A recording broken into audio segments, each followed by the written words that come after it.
Here's a look at the products I was thinking I was going to use throughout this project. I filmed this before I started, so a few things that won't be used and some extras.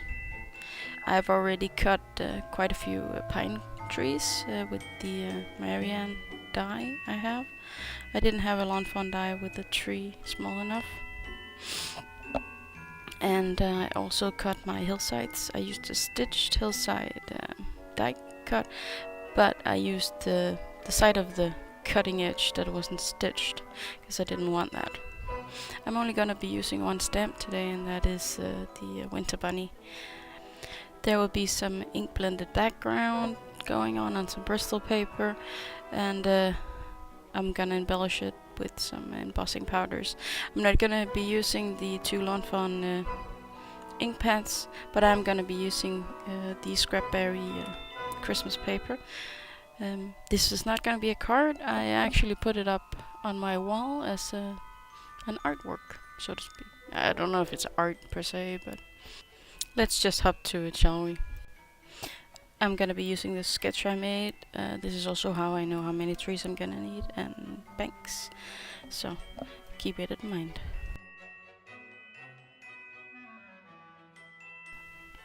I am stamping the bunny out on some Neenah paper. I found a scrap that was big enough, and also for a little bit of testing area. I am still getting used to the 60 new colors I got myself for pre-Christmas present. And I'm cleaning off the stamp. This is, I think, the oldest stamp I have. It's also quite yellow. And it's from back when I used baby wipes to clean off my stamps, and it just, there's so much lint, I guess it's called, on the stamp. The older stamps especially, so I always check them, and this one was actually pretty dirty. But now it should be okay for any future projects, and my bunny is now also ready to be colored. I'm going with a purple color scheme, and I've taken out my chart here so I can get acquainted with some of the newer colors I've gotten. I've just about doubled my amount of colors, so there's a lot of choices to be made. I'm gonna leave you with the coloring. I don't think I need to explain much here. I've made a chart of the colors, and you can look for it if you want to fast forward. Right after that, I'm gonna start on the next part of the card, so I'm gonna leave you to it. Enjoy.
As you can see, I am cutting the bunny very close.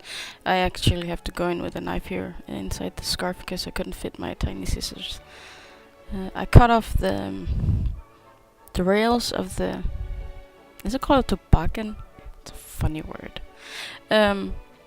So that since it's just a line, I can stamp it on the card and glue the bunny on top. Won't be a problem. I'm hiding all the white all the way around with my memento marker, as I always do, except when I forget, because I am forgetful. Now the scarf did turn out quite a bit darker than I had wanted. Apparently I'm missing quite a few purple markers in my collection still, but when it's on the finished card, it actually looks very nice that it's such a dark purple. Now I've cut out my pattern papers, and this is my Bristol paper, which I'm gonna use to inkblend. And what a good thing I picked this type of paper, because I dropped my ink cube on it, and it's actually not visible at all in the finished product. Now this process, as you probably know, takes quite a bit of time, so I sped it up to 800%, so that we won't be here all day. Well, I'm missing a color in between these two. It's shaded lilac and wilted violet, but it worked out okay. There must be a light purple that isn't this blue, because the shaded lilac is really blue, whereas the wilted violet is far more reddish in its purple color. But it worked out, and here I'm shading my my snowbanks with the lighter of the colors, the shaded lilac. But then again, it's still very blue, and I don't get it. Well, if you have the answer for my question, please leave it below, because I am perplexed. I softened the color with some Ink of Stella, and I'm gonna have to leave this to dry for quite some time, and you can see it bends a lot. It's not the best cardstock I used, but it's what I had on hand. I'm gonna glue the panels together here, the deers on top of the snowflakes, and a quick jump to the trees. They also need Ink of Stella so they can dry. They're made from the same kind of cardstock as the snow drifts, so I'm just gonna tape them down to the table so they don't fly around when I'm coloring them with the Ink of Stella.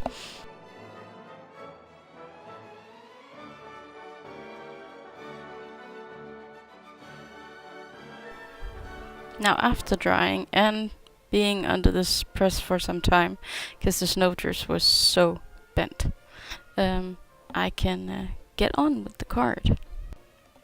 Like I talked about, I cut off the rails on the bottom of the toboggan, and I'm gonna put them back on here on the snowy hill. Quite easy.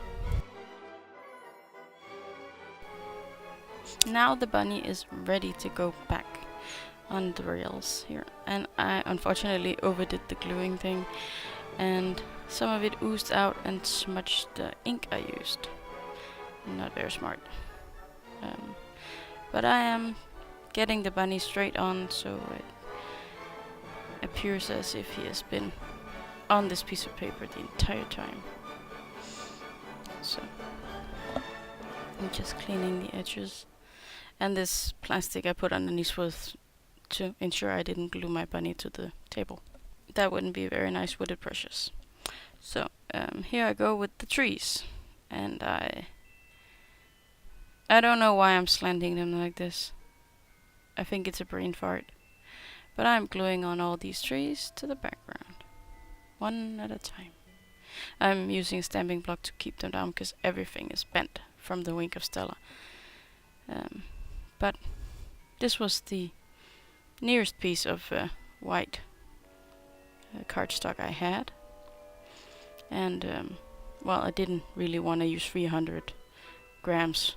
That just seemed like far too much. So, and now I'm just testing out everything. How far up is the trees? How far down is the bunny? And yeah, you know the drill, I guess. Cutting off anything sticking out of the rectangle. So I decided that the background needed snowflakes. The theme of this month is snowflakes, so I'm gonna test out there are quite a few snowflakes in the Holiday Helpers stamped. That's right, I used that one too. Silly me. I'm testing it out with the inks I'd put out to begin with, but it just seems weird. And I know somewhere in my stash I have some embossing powder with glitter in it, which is white. White glitter. Or white embossing powder with glitter. Well, either way, I have set up my 3 different snowflakes. I've readied the embossing powder. I have used my anti-static powder. I am now stamping with my VersaFine humbug Versamark ink. Why does those two always have to switch places?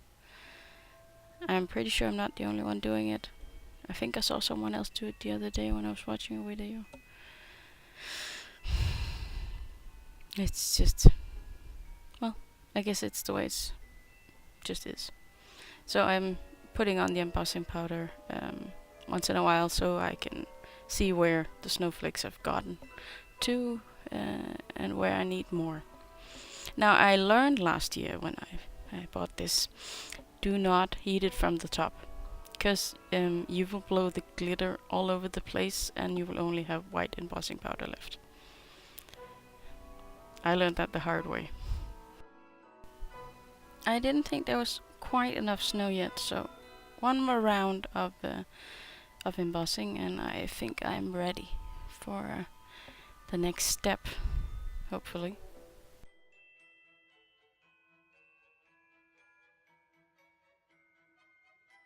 And poof! By the magic of video editing, my mess is gone. Isn't it wonderful that you don't have to watch me clean my desk constantly? Well, I am fitting on the bunny and the trees and the hills on my background.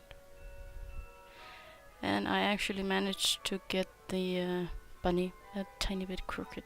I am not happy about it. The funny thing is I couldn't actually get my multimedia mat to stick to the background. It just didn't want to. So I had to go in with my what's it called?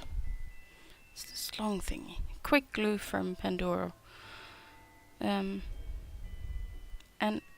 it works very, very nice. I bought a new tiny tube of it. Unfortunately, the glue in this one is very hard. It doesn't really want to come out. I think there's a clot in it, even though it's brand new. But I'll fix it once I've emptied it out. I'll clean it. I don't want to take it apart when it's full of glue, obviously. And this is me trying to fix the tiny mistake with the glue and the bunny. I don't think I succeeded too well, but now there's the gluing of the main panel left and some embellishing. It's not what I'm most known for, I guess. I mostly forget about all those things I keep in my drawers to embellish with. I don't know why. But I do like it, mostly. This bottle of Nude Drops coming in here is actually the reason why I picked purple, so I could use it. It was my fall choice. I am building my stash still, so one at a time, slowly but surely, getting there. This is the end of the card, but also the end of the Lawn Fawn Lovers collaboration 2018. Whether we'll be continuing next year, I don't know yet, but hopefully. If I don't get to come back before Christmas and the New Year, I do wish you just that. A happy Christmas and a Merry New Year.